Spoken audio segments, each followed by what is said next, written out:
Good evening, everyone. Good evening, good evening, good evening. Welcome to episode 6 of What Happened to the African Teacher. We are here this evening to discuss Washington, D.C., and who better to do that with than Mr. Cohen Cosby the third. So I'm just going to set us up for right now. This is our first time doing Facebook, so I'm glad we did. It was a touch and go for a second, but I'm glad we're in here. So episode 6 is Policies, Power, and Protection, Black Youth in the District.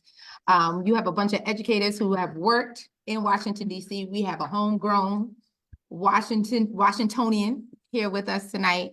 As you know, let's ground this work in center this work. First, my name is Khadijah Smith. I am a 20-year educator. I went through as a teacher, as an instructional coach, as a school principal, now as a consultant, and I still teach at the Howard University and math in the math department. And I am the associate editor at the Journal for Negro Education at the Education in the School of Education.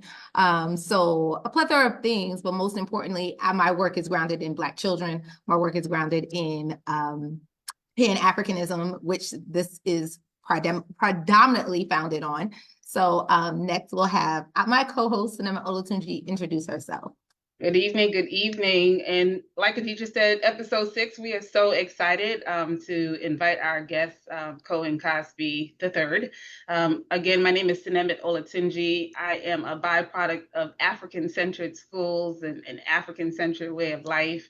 Like Khadijah, I am also a lifelong educator. I've been an educator and social worker combined for 22 years. I've taught secondary education, and I am a licensed independent clinical social worker and have worked primarily in the child welfare space. I'm currently doing some statewide attainment work in the state of North Carolina. I'm based in Charlotte now. I'm also a professor of social work. I've taught child welfare policy, social welfare policy, clinical classes, and I'm currently at the University of Illinois at Urbana-Champaign. And so just really looking forward to tonight's conversation. Lived in Washington, D.C. I attended the Howard University, raised some children in Washington. You're real HU. Right. Raised some children in D.C., had my son at Washington Hospital Center. And so D.C. is near and dear to my heart, and just really looking forward to today's conversation. Taught in D.C.'s high school, the DC high school for many, many years. So tonight is going to be a lively conversation. So as you know, we ground this work, of course, in African tradition and Pan-Africanism. So it's not just what we think, it's not what we just believe. We try to ground any of our thought processes in African-centered ways of life, in Black way of life, which is rooted in there, and this is where we came from, just not off of just what we feel and what we believe in Western Europeanism, but how do we know, how did this bring it back to us, bring it back to our culture? We are griots, we are holders of history, we are holders of everything, life, right? So we're trying to bring everything back to what its core is and what we represent. So of course we have a like-minded brother here with us, the Cohen Cosby III. When I had to think about who to talk to about what's going on in the district, I thought about this young man that I've met that is always doing an entrepreneur, a mover, a shaker, a mentor, always has something positive to say. Like just a good overall wraparound brother. I remember you took me to he had a community, you got to bring that story up at some point, but a community center in DC, and I was like, wow. And they were doing things and just asking how I can help out. He's always been of service of people, whether that is entertainment, whether that is of children and families, but always been of service. And we appreciate you. And I know your father was an educator, so I know that is in you. So give us some background. Can you share a bit about your journey as an entrepreneur, event curator, and activist in Washington, D.C.? And please give your background. I couldn't give all of your bio, but I know that you're the person to talk to about power policies and Black youth in the district and what's going on. So I appreciate, first of all, I appreciate you ladies having me on your show. I'm excited to be on your platform because you're doing great work and helping the community be educated and reinstilling those values that we are missing that's the only way that we're actually gonna correct the problems that are going on right now if we get back to some of those traditional African center values that are missing right now. I'll just start with my background first. I do come from a family of educators all the way back to my grandfather, great grandfather. Um, my family's from Florida. He was one of the first Black principals in the state of Florida, friends with Mary McLeod Bethune, uh, co-founded a Black bank. So on my grandmother was also one of the first teachers to graduate from St. Paul's Teachers College. So I have a long lineage. My dad was a teacher, uncle, cousin. So I have a long lineage in education. No wonder I didn't end up in education. I still might. Who knows? Um, Mm. so I've always had a value placed on education in my household. Um, So I'm a product of DC public schools. I would say they weren't the best when I went to DC public schools. I went to school in the 90s. I just had my 40th birthday. So I like to consider us like the lost generation of kids in DC, where we didn't really have new rec centers. We didn't have new schools. We didn't have a lot of the things that kids in the public school are benefiting from right now because it was before gentrification, but like right after the crack epidemic and the drug epidemic. So it was a weird time in DC at Mm. that. So the education system wasn't so great unless you lived in like Ward 1, 2, or 3. Like I went to Calvin Coolidge in high school, Bertie Backus Middle, Keene Elementary. Keene is gone. It's been several things. The church, all that is gone. Backus is now UDC. Coolidge is like barely holding on. And when I went there, like my freshman year, it was like lean on me. Like it was kind of rough. It was kind of rough, especially for that to be a school uptown. I also did a year at Wilson, so I sort of kind of like the juxtaposition of how schools are funded and how resources are allotted.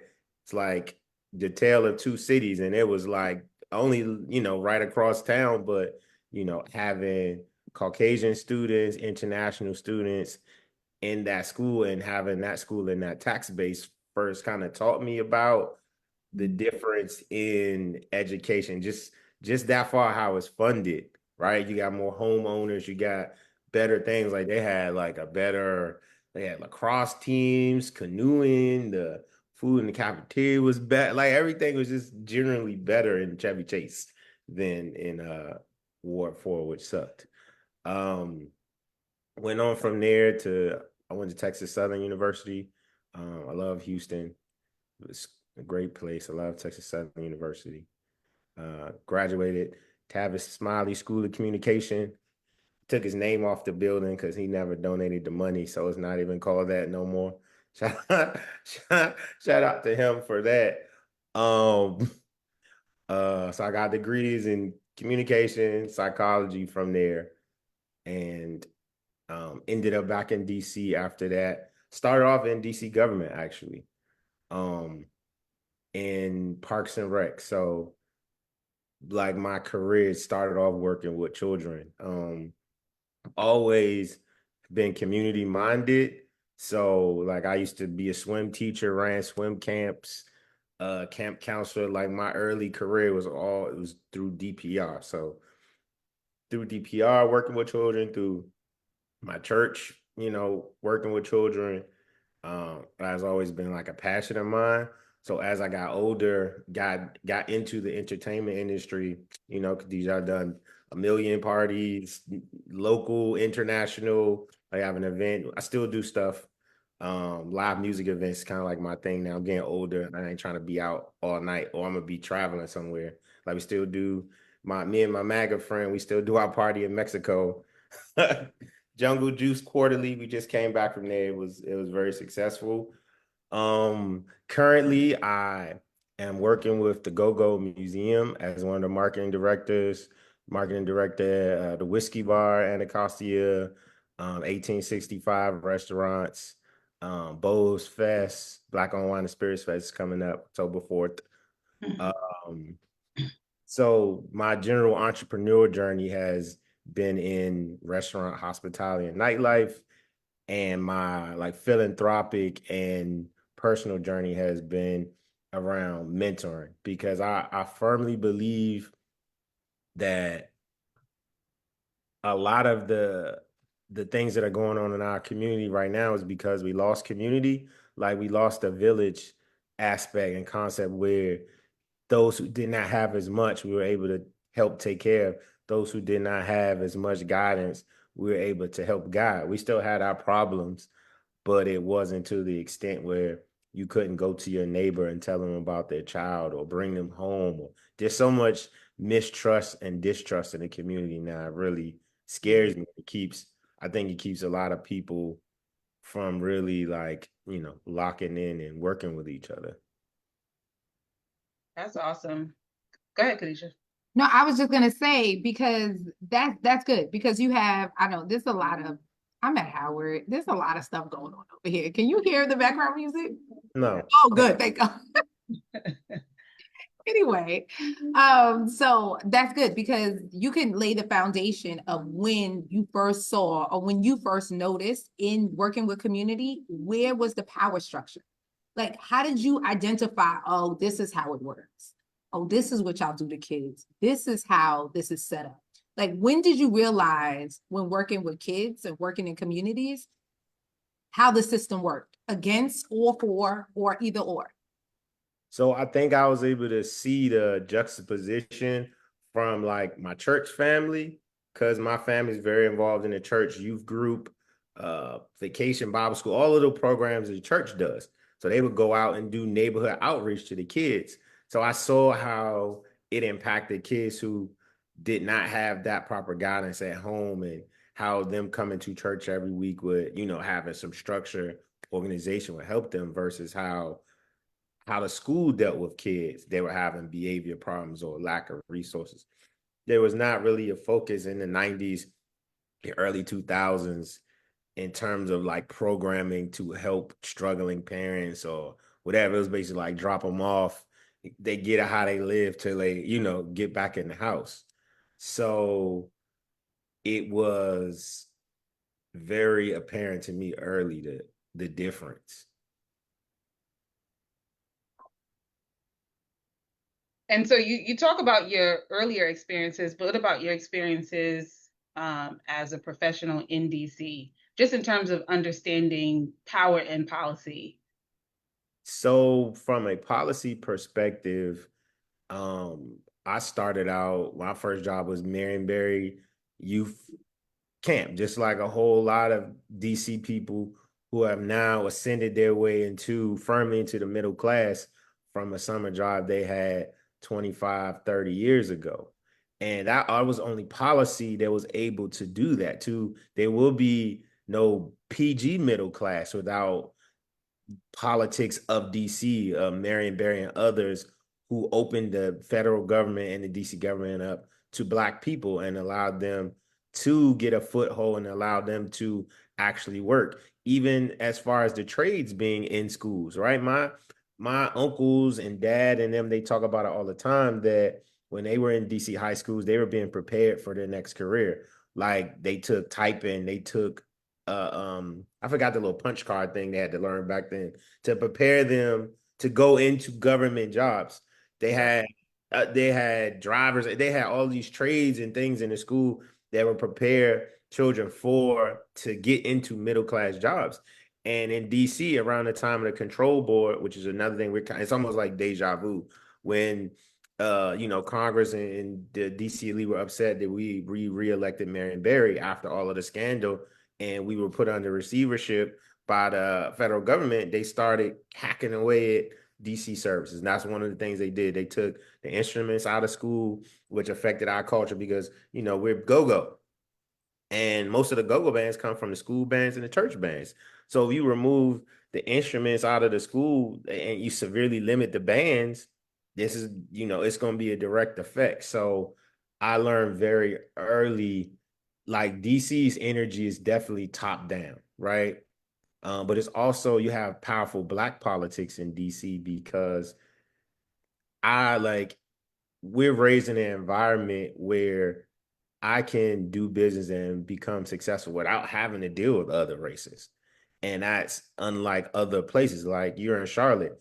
Like, yeah, it's a lot of black people that live in Charlotte. But you gotta eventually when you gonna hit a ceiling when you gotta do some business with some other people to really, get some stuff done. You can go all the way to the top in DC without really having to deal with other cultures because of the black infrastructure here. And it was shocking to me when I went other places, just even seeing like a white bus driver or somebody white working at a gas station. Like I grew up, that never even dawned on me that they even did stuff like that. Like the most you'll see in DC is a white waiter or like like a front desk at a hotel or something.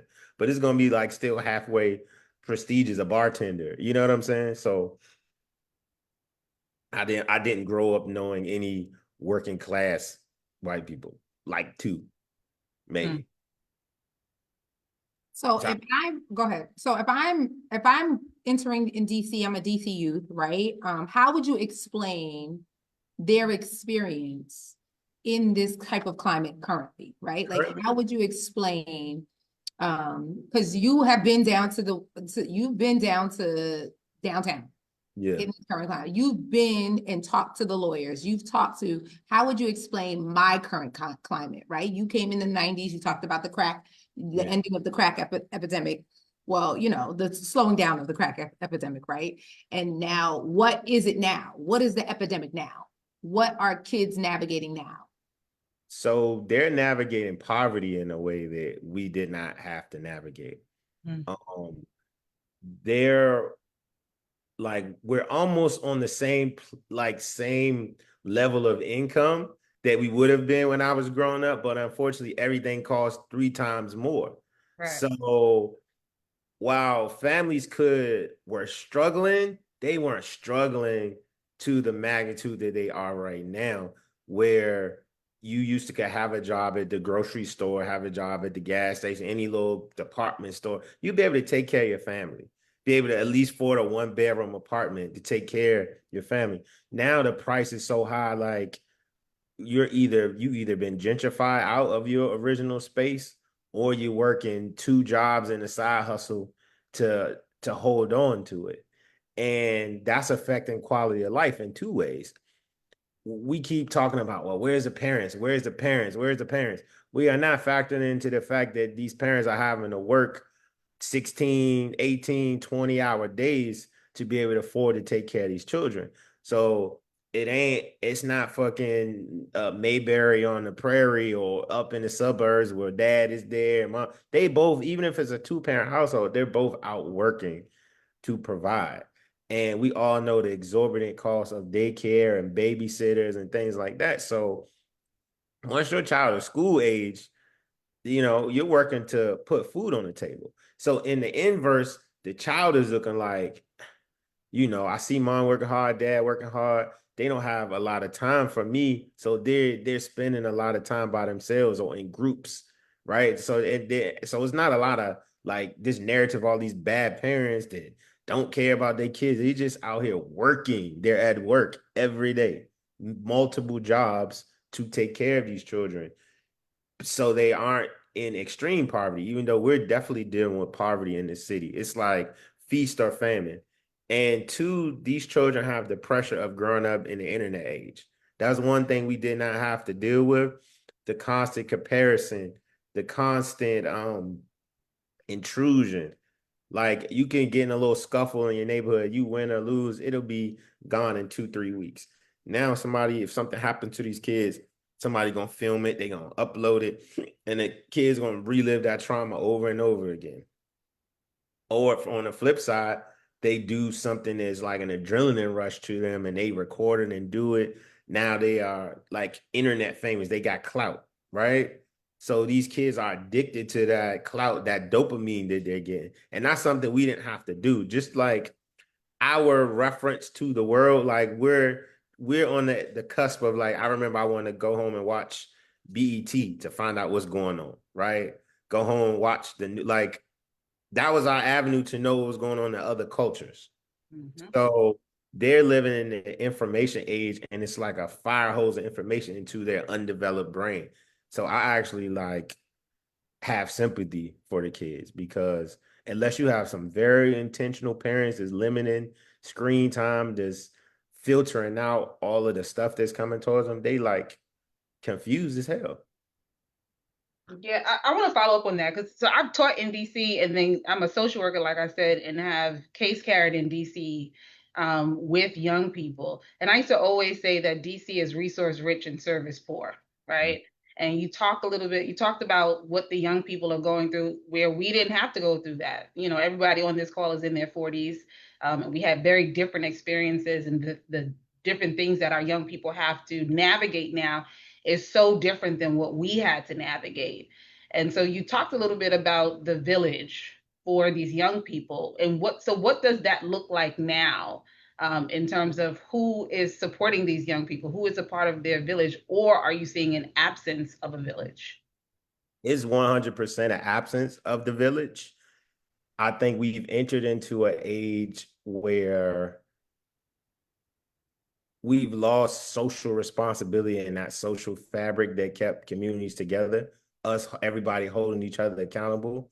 Um, the one thing the internet did is give everybody an opinion that isn't qualified to have that opinion. So they can just sit in their little corner with their opinion, and there is no social fabric to bring them back in. Like, hey, you may feel this way about little Timmy or little Johnny, but you don't know these are the factors. So you still need to be engaged within the neighborhood, right? Or within the family structure. So I feel like once we lost that social fabric, people are now in their corners with their opinion, and it could be butt ass wrong. And what they don't know, they're afraid of. So if they just sit up and consume the news, get on social media, and get a narrative about these children before they ever meet them, they're just perpetuating the cycles that are breaking up our neighborhoods, instead of like actually going up and talking to a kid in the neighborhood. I challenge everybody who comes to me talking shit about kids. Like, have you ever just talked to any of your kids in your neighborhood? Have you invited them in your house, made them a meal, took them anywhere to a basketball, anything to show them that you care about them? Because most of these behaviors, like they want attention. They need attention. And if they're not getting nurtured, uh, that wanting for attention just flips to something different. And we're seeing it. So just the breakdown of the village is, and I don't know how we're going to fix it at this point. I think one silver lining of the current things that are going on in DC and nationally in politics, I think, is waking the average person up, that you just can't stay in your little corner and do your little thing and nothing's going to affect you. If you start turning a blind eye to everything, it's eventually going to show up at your front door. And this is getting dropped off at a lot of people's front door right now, and is waking them up that we have to get back into community, because by the time this administration is done, they will have fully defunded Black America, and we're going to have to depend on each other. So I think whether we like it or not, we're going to have to move back to a more of a community space that we had to do in the 40s, 50s, 60s, 70s, where it was more community minded. Like, once, we had access to everything, we started, you know, breaking up. Well, that's a part of my theory. My part of my theory is that we had community, but our generation didn't like being broke, right? We had community, but we hated that we were poor. So now we are like pushing the capitalism and lost community. Because for us, it was like, I'm not going to be poor. Yes, we had to trade clothes, and we didn't like that. We didn't enjoy that. We didn't enjoy that part of it. But we, in striving to now become more financially literate, which it has for our generation, we've become very financially literate, more than any other generation before. We now have lost the value of community. Now I can get it for myself. I don't have to rely on you to watch my kid. I don't have to rely on you. Those who made it now I could push through. I could pay my babysitter. I don't need you. The community used to, I don't need grandma. I got this. I don't need this. You know, like the reliance on the community has diminished That's because the of that's the poison pill of capitalism, though, Mm-hmm. right? It's okay. almost it's really designed to try to get it out the mud, bootstrap, da da da, like all of these things, and it causes us to be very materialistic. I'm not gonna lie, my generation, our generation is Yep. very materialistic, and it's And still individualistic and individualistic. Right. yeah, but that's a it's still a symptom of capitalism That's right. and like racism that's involved in capitalism because we're still trying to buy our way into society, so to speak, Right. right?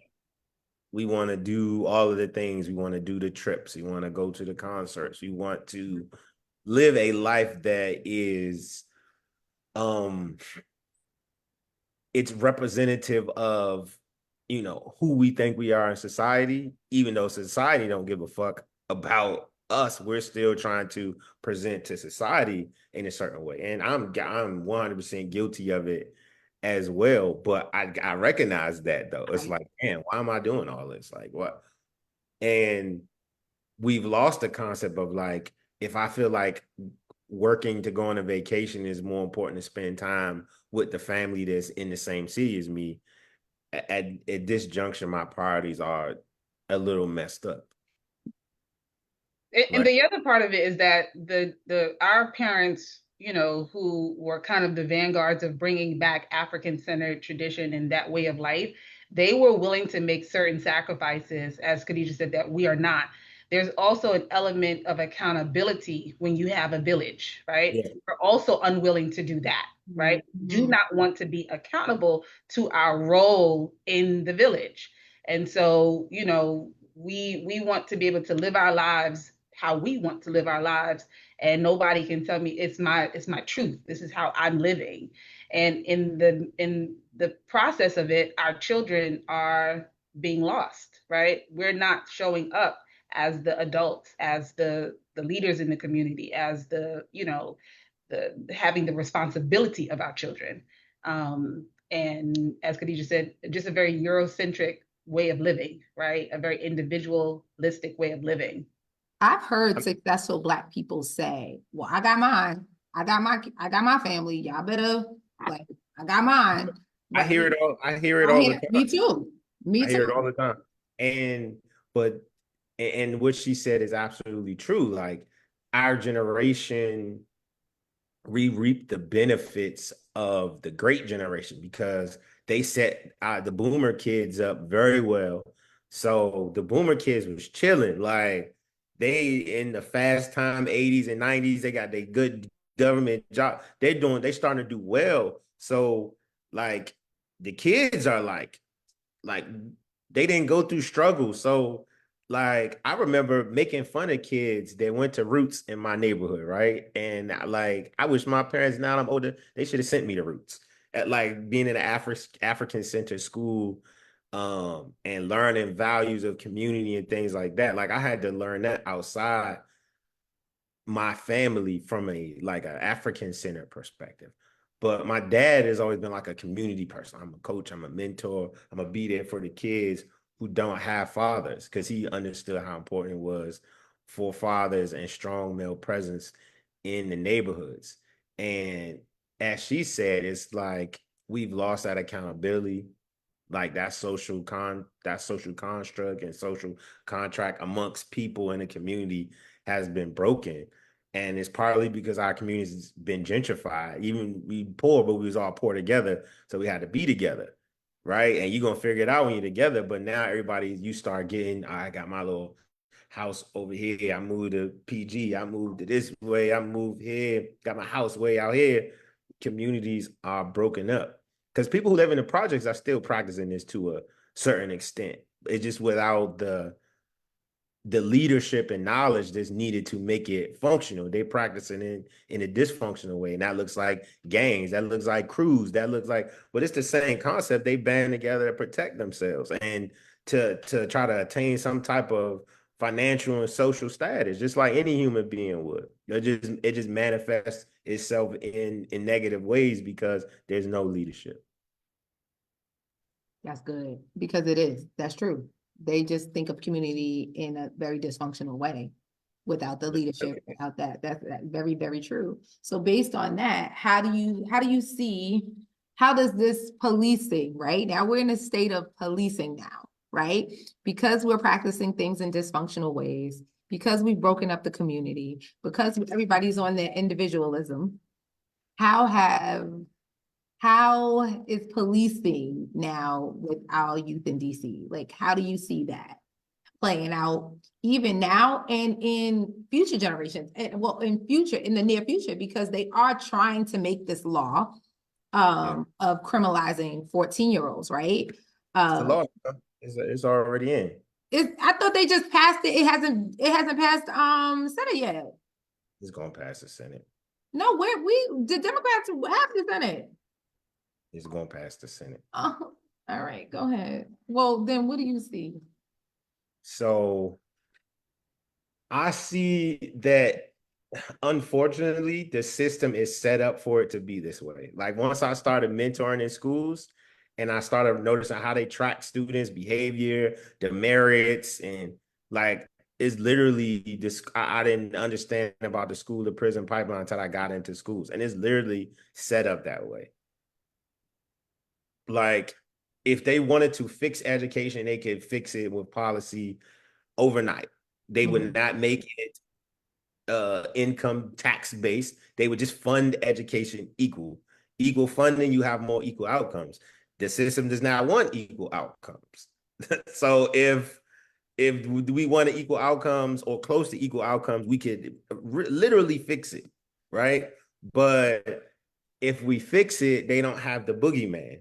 Like the black man and woman has been set up in America to be the boogeyman since America's inception, right? They all is from black codes up into the civil rights movement. It's the hippies and the niggas. We got to break up their communities to out of that to the welfare queen model, the inner city, up to the 90s, the super predator, roving gang. Like we have been set up to be the fall man, the boogeyman, the ultra violent, that's been our narrative since fucking the Birth of Nation movie, right? All the way up to now, that narrative has to be there because they're messed up, right?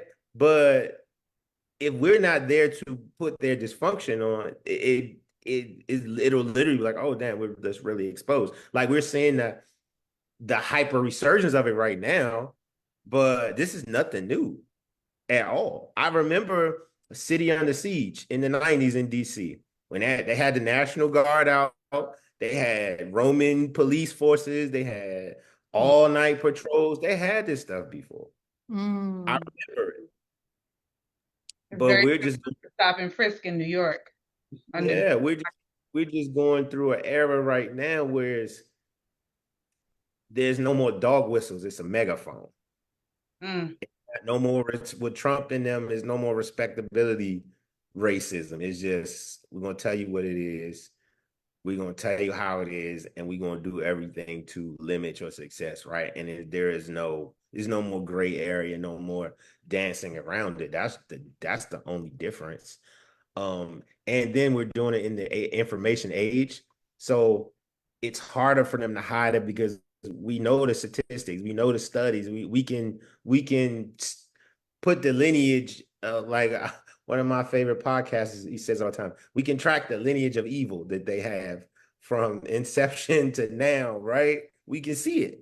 So it's like even more baffling because the hypocrisy, the cognitive dissonance, the outright like evilness, nastiness is just on full display. You can't hide it now because they be like, oh, we'll say this. It's a video right there. They say, no, you said the same thing in the opposite when you weren't in power. But now that you're in power, you just doesn't matter. Like the free speech thing. Like free speech is dead in America.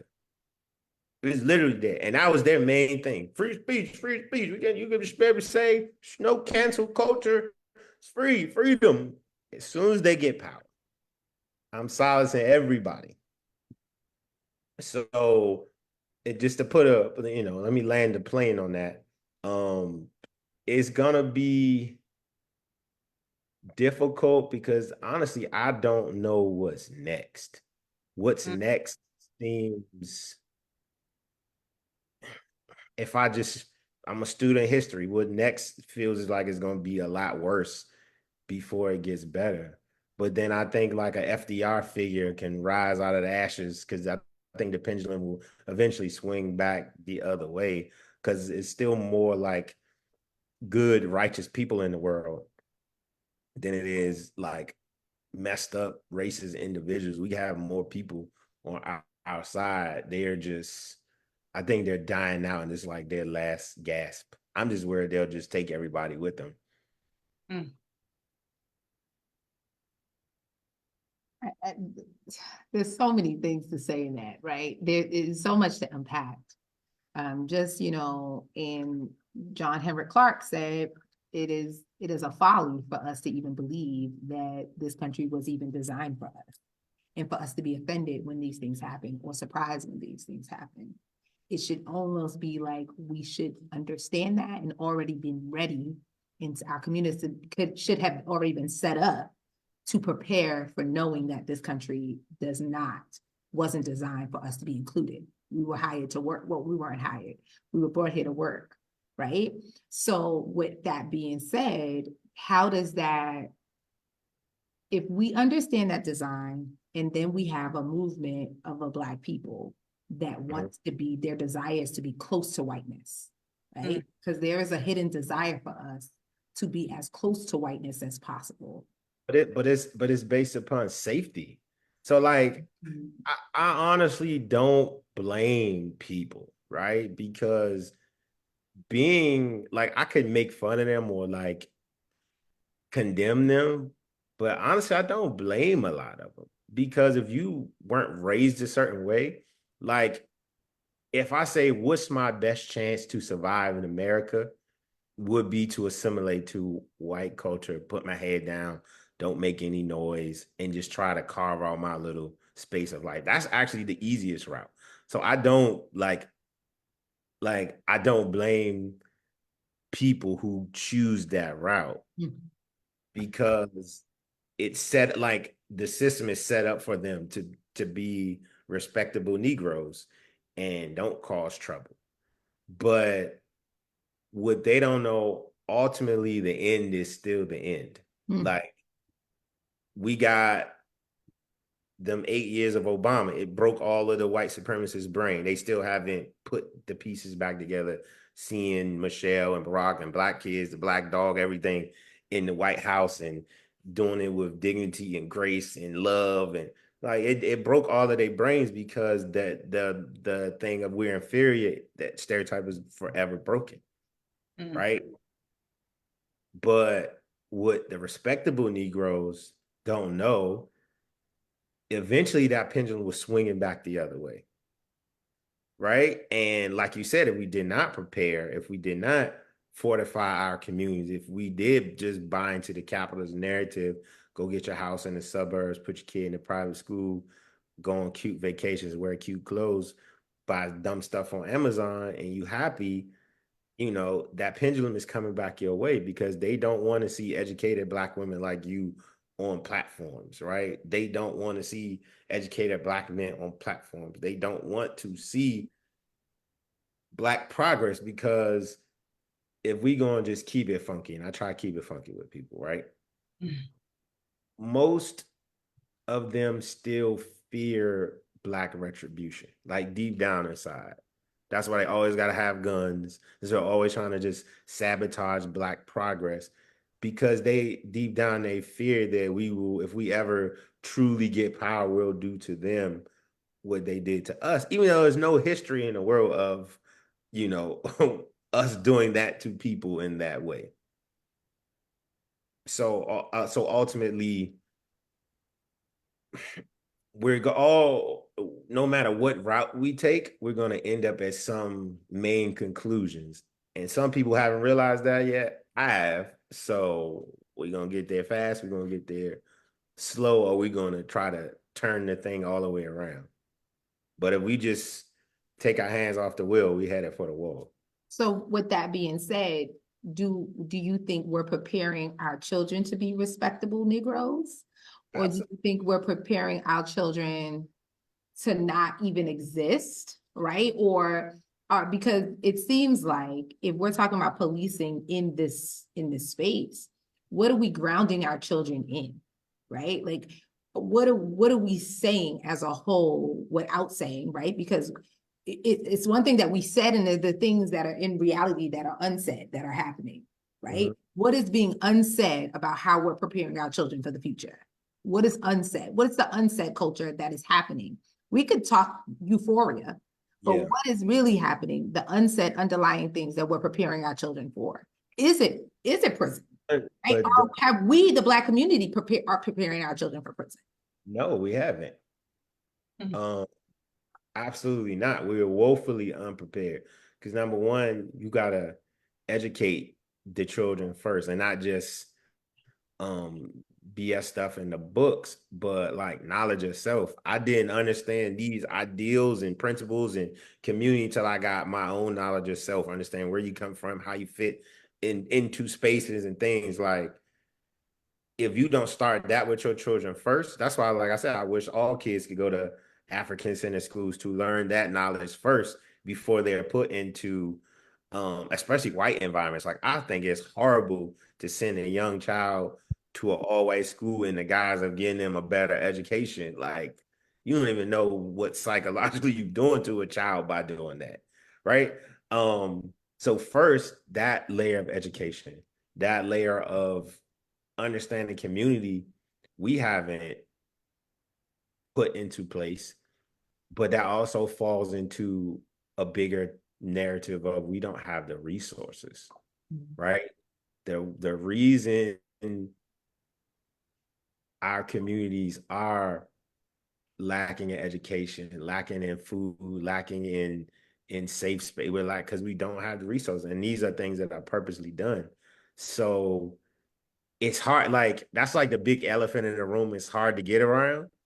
So people who argue little nuanced things, and I get tired of arguing little nuance. I'm like, are we going to address this big elephant in the room of all of these racial policies that are designed to keep communities of color behind? Right? What would you say the DC policies are that keeps you behind, that you see? I mean, just funding the education is number one. We it's still been funded the same way for 100 years. Mhm. Um, and gentrification is a policy, right? The way neighborhoods have been gentrified is a policy. Like, I remember growing up in an all black neighborhood, right? That's very rare at this point because you prices are so high. People sell and go to the suburbs. They done sold grandma house, auntie house, not understanding, like, not only are you selling your legacy, but you're also breaking up the community. And like skyrocketing property tax, putting business over people. These are all policies. Like, they had a vision for DC with Anthony Williams and Sharon Pratt Kelly, I forgot the dude that married Steve Jobs' old wife. They had a economic vision of what they wanted DC to look like that didn't include us, right? And that vision is being realized right now. And even in new projects now, like, people love the stadium project. It's some good things, but it's a lot of displacement things that are in it. Even Mario, like, I like Mario, but she's very pro-business. Like, these people have agendas and policies that to me are not people first all the time. It's for some people, but not all people. I just want to, like what you said in terms of we don't have the resources, and I struggle with that, right? Because we have so much evidence of communities, post-slavery, right, that came together and had thriving Black communities, right? Where we shared in the resources that you had. So no, I didn't have everything, but I had something that I could offer the community. And you had something that you could offer to the community. And they over there had something. And there was a willingness for us to do that. Whereas it goes back, and I understand that, this idea of safety and protection. But again, that is something, it is me looking at what is going on for me as an individual as opposed to what is correct and right for the whole. And so, I do struggle with the idea that because this is reliance of services, right? What services we can get as opposed to looking within to say that if we really took stock of the resources that we have as a community and we came together and we were willing to sacrifice, the things that we want to do. That's the word, though. That is the word of the day. Sacrifice, right? We know doing this work requires emotional, physical, Right. financial sacrifice. It does. But if the narrative, and this is one of the reasons why I got into media and communications, and I still am. The reason why I started podcasting, because I realized we don't get to tell our own story and we don't get to have our own narratives for the most part, right? So even if our community has been fed misinformation about, oh, it's dangerous predators, these kids are dangerous, these men are dangerous, these women are dangerous, we start to internalize that in our own communities, and we want to get away from our own people instead of figuring out how to come together. The media is pushing the get yours, boo, get yours, man, get out of that, move away from the hood. Like that's how you attain success. Move, be like you said, be white adjacent, move to the suburbs, get into these other spaces instead of improving, taking those resources and improving the spaces that you're in. I think it was a gift and a curse in terms of like in the civil rights in 70s, 60s, 70s, where we weren't allowed to move to other places. And even if you had a successful family with not so successful family, but they were all in the same enclave. So you had the education, cultural exchange, the kids went to school together. So it was more of a strong community because there was that, and I feel like that's the type of community I grew up in, where you had like everybody in my house had a college degree. Some of my friends, nobody in their family went to college, right? They might have been in trades. Someone was plumber, someone was bus driver, something, you know what I'm saying? But you had a community, a mixed community of educators, blue collar, scientists, preachers, but they all lived together. Now, when that kind of opened up and you had what I call like black flight, to me in like the tens, like 2005 to 2010, like I noticed, like I went away to Houston for school and I came back and I noticed how many people had moved to PG County, how many people had moved to Montgomery, how many people moved to Waldorf. You know what I'm saying? We experienced black flight. So all the successful black families started moving out of the neighborhoods. And it very much had an effect on the fabric of the neighborhood. PTA meetings changed, the sports teams changed, everything changed. They like, man, F that. I'm successful now. I'm leaving. Well, if you could create a program, because you are you are a curator of programs. If you could magic wand any resources, all the resources could come, what would that program look like for a DC child? So I would say it would have to be like youth leadership training, right? I'm doing this leadership training at GW right now with it's a cohort between DC DPI and George GW Leadership Institute, right? Mhm. And a lot of times I'm sitting in class, I'm thinking, man, we need to have youth here Mhm. learning the same thing that we're learning. Because I ain't gonna hold you. Sometimes I don't like dealing with adults because a lot of them they too far gone, All the right? time. They too it's too far gone. Like some of them take them out in the backyard and leave them, right? We're gonna Harriet them. We're gonna Harriet them. that beat. Not We're gonna everybody. Harriet them. um, but that generation, they have so much to deal with, but they're also the most well equipped, right? With knowledge, with understanding, with culture. Like they have an opportunity to produce some revolutionary type leaders, right? How do we train them? Because those are the ones that are going to shape the world we're going to live in as older adults and elderly, right? I want some young people that are smart, passionate, and great leaders, organizers to usher in something different because we're headed for some type of fight or conflict, right? And we have to not sugarcoat what's going on. Someone is or some forces are against your very existence, right? Or just your right to exist. Right. We need to have those conversations with them in a very candid, emotional, and timely manner to let them know what they're going to be up against. So let them know, even though you're young, you have a right to grow up, you have a right to do these things, but it's not playtime. Just like in the civil rights movement, like basically kids ended the segregation by getting locked up so many times, by getting out on the streets. It wasn't the adults. Ultimately, it was the children who led the charge to end segregation. So we have reached one of those watershed moments to me again. So my focus would be on youth leadership training to prepare them for what they're gonna be up against. Every great movement started with the young people. It did. It did. It did. And We, we don't have it.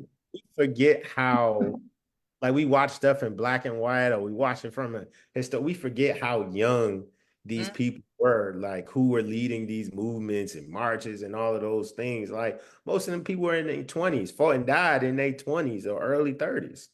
Fred Hampton was 21. That's right. Yeah. Mm-hmm. So we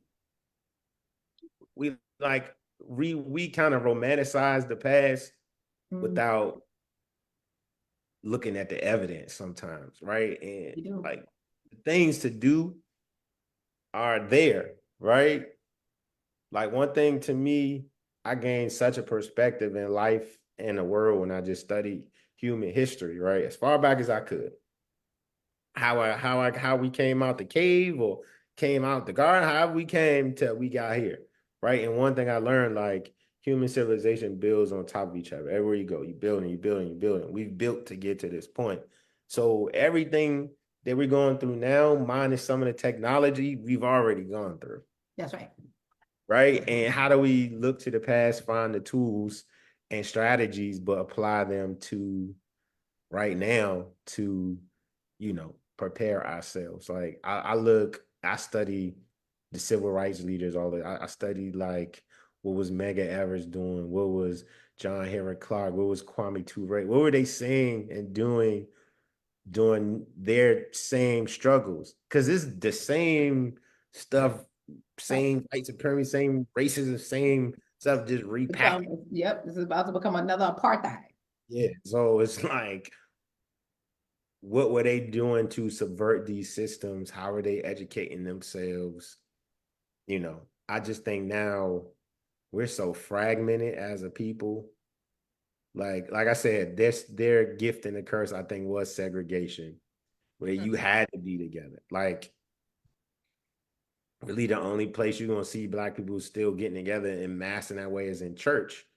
And other than a very select few, somewhat radical pastors, the Black church has been completely neutered.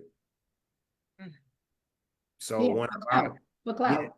so one of our strongest institutions for change has been neutered. So I'm like, that was the only benefit to me, was that of the Christian church. Now it's like, well, what are you even here for now? Well, to close us out though, Cohen, because this has been, it's left more questions, of course, and more thoughts than, of course, solutions. Because at this point, we are at this point of this, what are the questions? What are we doing? Like, how do we prepare the youth? At this point, how would you are a youth leader, you are an events curator, you are these things, right? What is your charge to our community? As we close out, especially thinking about the youth, having them in mind, because they are the future. We got a good 10 years, okay? Maybe, okay? And then I'm like, look. Yeah, it's your turn. Me, You gotta pass it on. I'm auntie baton. The races pass the baton to Charlie Kirk and Dick Fuentes and all them. That's why they loved him so much.